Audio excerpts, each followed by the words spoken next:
कानपुर महानगर में रिश्तों को कलंकित करने में कसर न छोड़ने वाले नंदोई का घिनौना चेहरा आया सामने।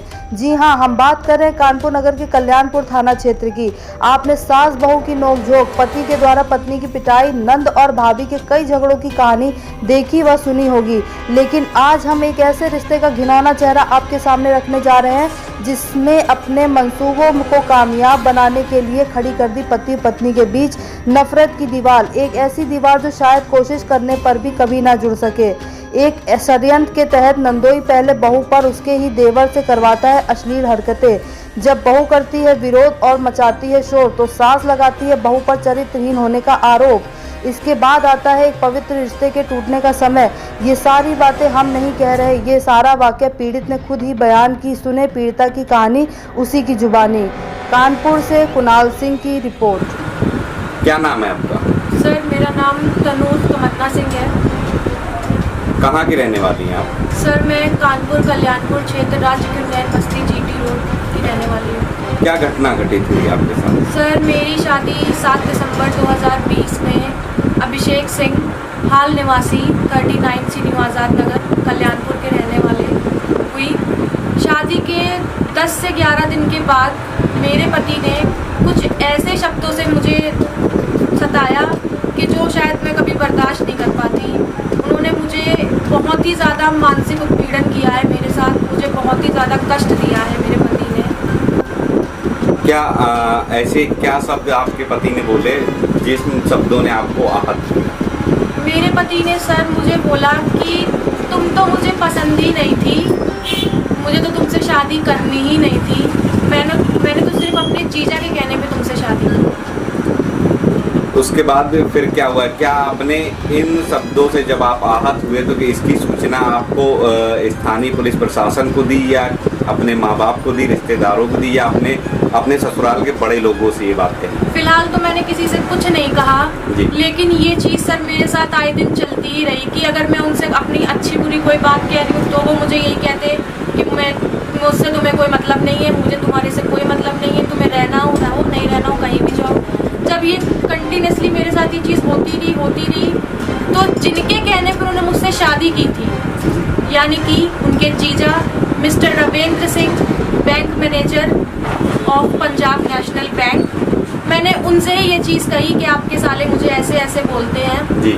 लेकिन उनकी साइड से मुझे नहीं लगता कि उन्होंने ऐसा कुछ करा जिससे मुझे कोई सहायता मिली। आए दिन मेरी सास मुझे ताने मारती रहती थी, आए दिन वो मुझे परेशान करती रहती थी, और मेरा देवर विवेक सिंह मेरे सोती के कमरे में घुस के उसने जबरन मेरा दुपट्टा खींचा, मेरे साथ शारीरिक संबंध बनाने का प्रयास किया, जिसके मैं विरुद्ध रही और आज भी विरुद्ध हूँ।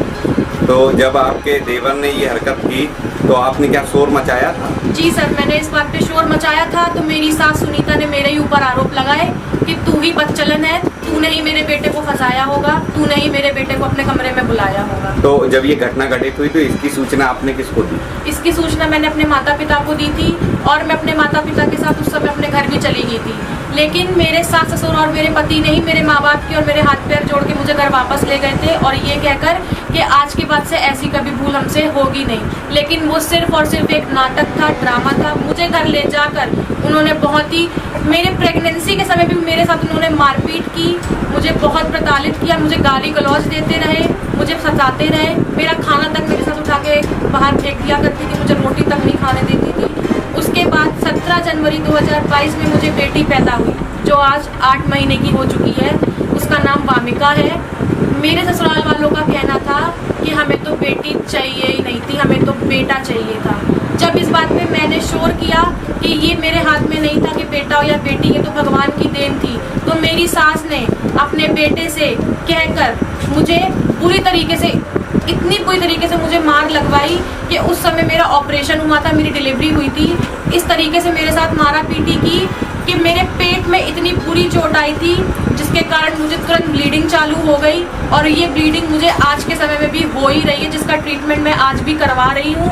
आज भी मेरे अल्ट्रासाउंड्स, डॉक्टर रिपोर्ट, मेडिकल हर एक चीज़ मेरे पास है, और आज भी इस चीज़ का ट्रीटमेंट चल रहा है। इतना सब कुछ होने के बाद मैं खुद दोबारा घर चली गई, तो मुझे घर में नहीं घुसने दिया। मेरा देवर आके मुझे बोलता है कि अब तुम्हें इस घर में रहने नहीं देंगे, और अगर रहना है तो मेरे साथ संबंध बनाने पड़ेंगे जब मैं इस घर में तुम्हें रहने दूंगा, अदरवाइज तुम इस घर में नहीं रह सकती। ये बात कौन कौन बोलता है? ये बात मेरा देवर मुझे बोलता है। किस थाना क्षेत्र का है ये? कल्याणपुर थाना क्षेत्र का है। इस पर पुलिस ने क्या कार्रवाई की है? सर, इस पर पुलिस ने कोई कार्रवाई नहीं की है, क्योंकि ये तो मेरे ससुराल वाले मुझे खुद सामने से बोलते हैं कि हमारा तो पुलिस में, प्रशासन में उठना बैठना है, हम तो पैसे वाले हैं, हम सरकारी नौकरी करते हैं और तू हमारा कुछ नहीं बिगाड़ सकेगी। कितने दिन हो गए आपको कंप्लेन दर्ज कराए? सर, मुझे 3 से 4 महीने तो हो ही गए। कहाँ कहाँ आपने ये कंप्लेन दर्ज कराई? मैंने सर सबसे पहले तो अपनी ये कंप्लेन चौकी में दी थी, उसके बाद थाने में किस दी। चौकी में दी थी? इंदिरा नगर चौकी, कल्याण। इंदिरा नगर चौकी में जो आपने प्रार्थना पत्र दिया, उस पर क्या आपकी FIR दर्ज की गई?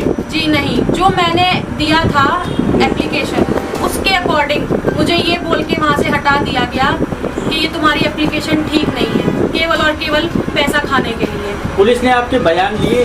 जी नहीं। जी, मेरे नंदोई mister Ravindra Singh, Punjab national bank के बैंक मैनेजर, जो कि अब मेरे पे ये दबाव बना रहे हैं कि तू मेरे साले से तलाक ले और अपने सारे FIR और मुकदमे वापस ले, नहीं तो तेरी हत्या कर देंगे।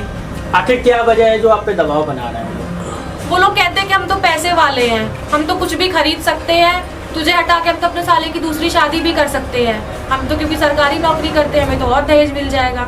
तो उन्हें मेरे से और मेरे बच्चे से कोई फर्क नहीं पड़ता है, उनके लिए तो एक मैं कठपुतली हूँ कि वो मुझे हटा के दूसरी लाके नचा लेंगे। आपके जो नंदोई हैं वो इस मामले में क्यों इन्वॉल्व हो रहे हैं? उनका इस मामले से क्या लेना देना, क्योंकि वो आपके परिवार के सिर्फ एक रिश्तेदार हैं। वो सर रिश्तेदार नहीं है, वो उस घर के दामाद हैं और वो उस घर के पूरे मजिस्ट्रेट ऑफिसर हैं। उनके ही कहने से उनके कहने से बत्ती जलती है या बत्ती बंद हो जाती है। तो वो कहते हैं कि अगर मैं चाहूँ तो मैं 1 मिनट में समझौता करवा सकता हूँ। अब सर वो ऐसा क्यों कर रहे हैं ये तो मुझे भी नहीं पता है। क्या आपके साथ कोई शर्त उन्होंने रखी है कंप्रोमाइज के लिए? कंप्रोमाइज की शर्त नहीं रखी है, उन्होंने तलाक के लिए एक शर्त रखी है कि तुम तलाक ले लो, 10-15 लाख रुपए मैं तुम्हें दिलवा दूंगा, तुम तलाक ले लो मेरे साले से। और रही बात तुम्हारी बच्ची की, तो वो लिखा पढ़ी से तुम मुझे दे दो, मैं तुम्हारी बच्ची पालूंगा। और अगर तुम्हें उसकी भी परेशानी है तो मैं तो बैंक मैनेजर हूँ, तुम आके मेरे साथ रहो, मैं तो तुम्हें भी रख सकता हूँ। ऐसा कहना ये मेरे नंदोई का कहना है सर। अच्छा, ठीक है, धन्यवाद।